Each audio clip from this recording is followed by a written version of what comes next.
আপনি যদি লাইফে ধরা না খান তাহলে আসলে কিছু বুঝতে পারবেন না। ধরা আপনার খাইতে হবে, আর ধরা খাইলে আপনি শিখবেন যে বিষয়টা কি। সেরকমই আমি একটা বড় সড়ো ধরা খাইয়া শিখছি যে যে বাস সার্ভিসের মধ্যেও যে এরকম মায়ের বাপ সার্ভিস হইতে পারে সেটা। এই বাসটার নাম হলো ইগল বাস, ইগল পরিবহন।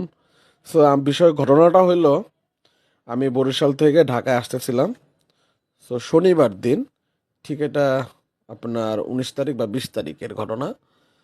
আমি দুইটা টিকিট কাটি, আমার ওয়াইফ এবং বাচ্চা নিয়ে আমরা বরিশাল থেকে ঢাকায় আসি আর কি, এই ইগল পরিবহনে করে। তো বিষয় হলো যে আমার ফার্স্ট এরকম একটা জঘন্য একটা এক্সপিরিয়েন্স আছে।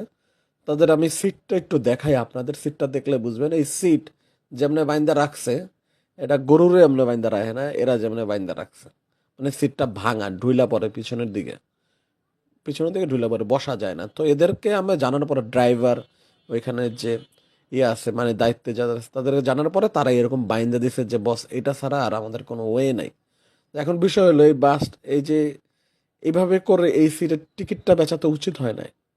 আমরা সারা রাত অনেক কষ্ট করে আসছি, কষ্ট তো কষ্ট করছি, কিন্তু তাদের সার্ভিস যে জঘন্য, তাদের যে ড্রাইভিং বলেন, এভরিথিং, প্রত্যেকটা পয়েন্টে পয়েন্টে তারা গাড়ি থামায় লোক নিচ্ছে, গাড়ি ঠিক মতন চলে না।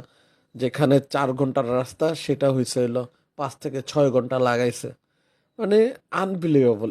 এরকম জঘন্য এক্সপিরিয়েন্স আমার বাস সার্ভিস লাইফে বা বাসে চলাচল করার লাইফে আমার হয় নাই, যেটা ইগল বাসে বা ইগল এই পরিবহনে এই বাসটাই আমার হয়েছে। মানে আমি এইটা বলতে পারবো না। যদি আপনারা এদের বা আমার দর্শকের কোনো এরকম এক্সপিরিয়েন্স থাকে, আপনি কমেন্ট বক্সে কমেন্ট করে জানাবেন। আল্লাহ হাফেজ।